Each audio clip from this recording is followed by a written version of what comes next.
Her father didn't bother with poisons or monasteries. He simply paid a surgeon to scoop out her eyes so no man would ever mistake her for a marriage prize. The blood dried faster than the ink on the broken betrothal treaty, and by nightfall, the palace swore she had vanished. The kingdom toasted its peace, conveniently ignoring the girl crying in the dark corridor. Blinding wasn't an eccentric whim. It was the medieval equivalent of deleting a profile picture, violent, permanent, and politically convenient. This story trails a princess whose beauty threatened borders, her unseeing revolt, and the unsettling truth that courts preferred gouged sockets to honest diplomacy. Spoiler: the darkness didn't quiet her. The knife that ruined her sight cost 2 silver solidi, less than the silk ribbons once braided through her hair. The treasurer signed the payment as maintenance of internal security, because apparently child mutilation counts as bookkeeping. For King Aldrich, rumors of northern warlords bidding for his daughter's hand felt like siege engines at the gate. Easier, he reasoned, to remove the bait entirely. Court gossip insists he considered nose-slitting first, Byzantine style, but concluded blind eyes looked holier in painted chronicles. Scripture was quoted, physicians were summoned, and the royal confessor blessed the blades, muttering that virtue begins where vision ends. Aldrich told no one he had flinched when his daughter's scream echoed off the chapel walls. Monarchs, after all, must be deaf as well as ruthless. And yet the scream kept bouncing. News traveled faster than ox carts. Marketplace wives whispered that the king had borrowed the idea from Henry I of England, who once let 2 granddaughters be blinded and their noses lopped off to punish their parents' treachery. If a Norman king could maim toddlers without losing sleep, why shouldn't Aldrich demonstrate equal resolve? The parallel stuck, and suddenly diplomats rewrote their letters. His Grace values stability over sentiment. Only the local midwives muttered that a ruler who maims his own blood always pays interest. Meanwhile, the princess, bandaged, burning, learned her new world by touch. When the healer placed a bowl near her fingers, she asked, voice steady, whether it was porridge or her eyes they meant to collect. The silence in that chamber rattled worse than swords. 3 proposals still arrived within a fortnight, each more desperate. One prince offered to install her as symbolic queen in exchange for command of her father's cavalry. Another promised a miracle-working Moorish physician. The third simply enclosed a velvet mask and a note reading, "Desire is mostly imagination." The council laughed, then panicked. Apparently blinding doesn't erase dowries. They debated exile to a convent famed for silent nuns, but someone pointed out that exiles write letters, and letters breed rebellions. Finally, they chose isolation. The princess would remain, unseen behind perfumed draperies, while troubadours sang of her piety instead of her face. She listened from the shadows and tasted the irony. Spectacle survives even without eyes. Somewhere in that muffled palace, her resolve sharpened like a whetstone against stone. Legends of St. Lucy drifted through the corridors. Yes, the martyr who reputedly tore out her own eyes to fend off a lecherous suitor. Courtiers repeated the tale as proof that surrendering sight equals sainthood. They skipped the bit where Lucy kept preaching until Roman soldiers killed her anyway. Our princess filed that footnote away. The court chaplain staged a Thanksgiving Mass celebrating her chaste deliverance, while discreetly arranging for a new marriage treaty with a blind viscount whose lands hugged a strategic river.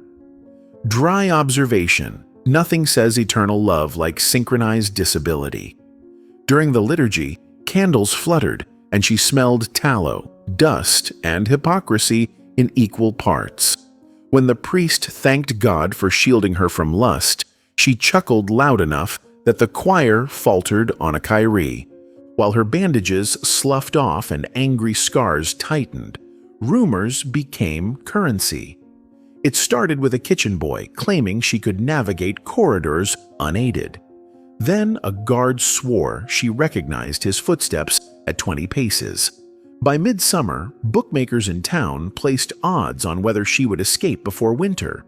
She fostered the myth deliberately, requesting books in raised wax, teaching herself to map rooms through echo, memorizing guard shifts.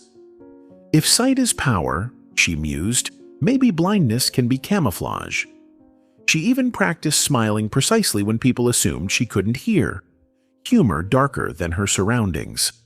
The whispers reached every tavern, and men arrived to test their courage by courting the ghost-eyed princess. They left unsettled. She asked better questions than any bishop. The third such visitor, a Lombard physician with more ambition than ethics, offered to transplant goat corneas into her sockets. He claimed he'd read Arab treatises describing ocular surgery and only needed a live trial. The king rejected him, fearing failure more than scandal, but the princess quietly kept the surgeon's diagrams. Every drawing revealed how fragile royal authority really is. A small blade in the wrong hands, and dynasties stumble. She began trading court secrets, tax ledgers, troop counts, for medical knowledge smuggled in by peddlers. Gouge a prince, reshape a kingdom, one scroll remarked.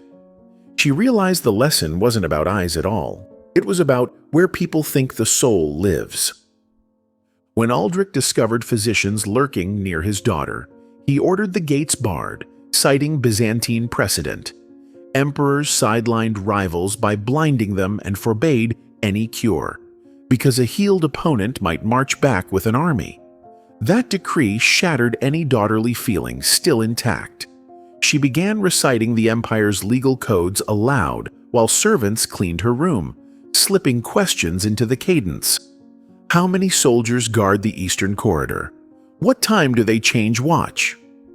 The servants answered almost by reflex. People fill silence. By autumn, she had a spoken map of the fortress. Rebellion finally arrived on slippered feet. During the harvest feast, she requested musicians play a ballad about sightless justice.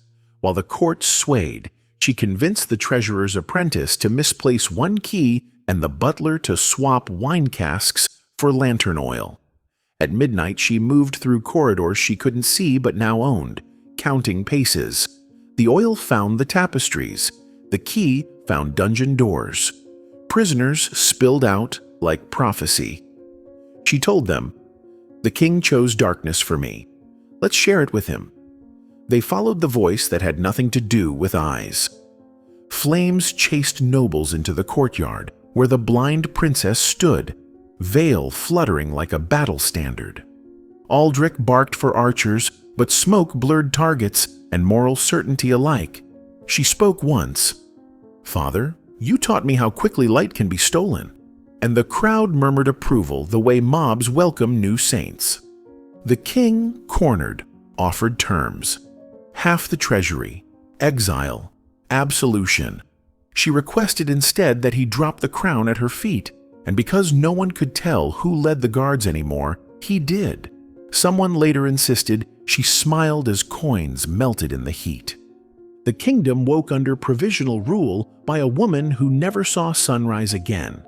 She canceled nose-slitting, ear-cutting, and eye-gouging decrees within a week, then ordered the palace mirrors smashed. Symbolism overkill, perhaps, but the nobles flinched. Chroniclers recorded her reign as brief but unblinking, a joke she appreciated.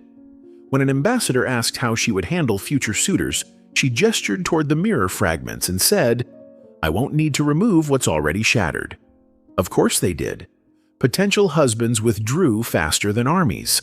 Stability, it turns out, sometimes looks like a blind woman holding sharp memories.